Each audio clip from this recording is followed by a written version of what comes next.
Jagtial BRS ఆత్మీయ సమ్మేళనంలో కేటీఆర్ ఆసక్తికర వ్యాఖ్యలు చేశారు. రాబోయే స్థానిక సంస్థల ఎన్నికల ప్రచారానికి జగిత్యాలకు కవిత వస్తారని అన్నారాయన.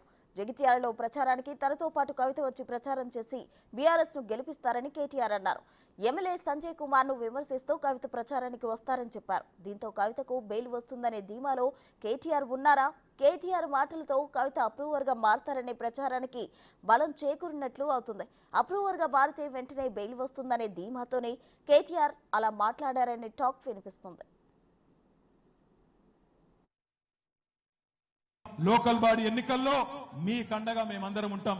నేను జగిత్యాలలో తప్పకుండా గల్లీ గల్లీ తిరుగుతా, కవితక్క కూడా వస్తుంది, తప్పకుండా తిరుగుతుంది, తప్పకుండా మీ అందరికి అండగా ఉంటామని చెప్పి కూడా తెలియజేస్తూ, ఎట్లనైతే కష్టపడి ఎమ్మెల్యేని గెలిపించినామో అంతకంటే డబల్ కష్టం చేద్దాం, వీడిని ఓడించేదాకా తప్పకుండా ఎంబడబడదామనే మాట మళ్ళొకసారి విజ్ఞప్తి చేస్తూ